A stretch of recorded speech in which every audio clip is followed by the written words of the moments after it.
الله الرحمن الرحيم وعن عائشة قالت قال لي رسول الله صلى الله عليه وسلم في مرضه ادعي لي أبا بكر أباك وأخاك حتى أكتب كتابا۔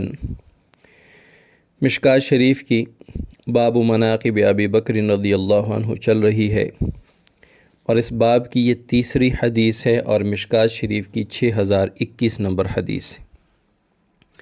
حضرت عائشہ صدیقہ رضی اللہ تعالی عنہ فرماتی ہیں کہ رسول اللہ صلی اللہ علیہ وسلم نے مجھے مرض وفات میں فرمایا، یعنی جس بیماری میں اور جس مرض میں آپ صلی اللہ علیہ وسلم دنیا سے انتقال کر گئے، اس بیماری اس مرض میں آپ صلی اللہ علیہ وسلم نے مجھ سے فرمایا ادعی لی ابا بکر اباک و اخاک، اپنے والد ابو بکر اور اپنے بھائی کو میرے پاس بلاؤ۔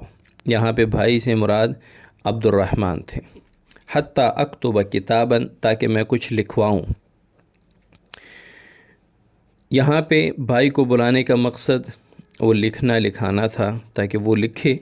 مولا علی قاری رحمۃ اللہ علیہ نے لکھا ہے حتیٰ اکتب کتاباً، کہ میں کچھ لکھواؤں۔ فإنی اخاف ان یتمنی متمن، مجھے یہ خوف ہے، یہ ڈر ہے کہ کوئی اقتدار کا، خلافت کا، امارت کا متمنی یعنی تمنا کرنے والا یہ نہ کہے انا، کہ میں اس کا حقدار ہوں، کہ میں خلافت کا حقدار میں ہوں۔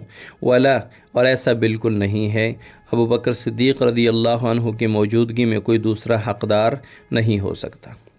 وَيَأْبَى اللَّهُ وَالْمُؤْمِنُونَ إِلَّا أَبَا بکر، ابو بکر کے علاوہ، ابو بکر صدیق رضی اللہ عنہ کے علاوہ نہ اللہ کسی کی خلافت کو مانیں گے اور نہ مؤمنین کسی کی خلافت کو مانیں گے۔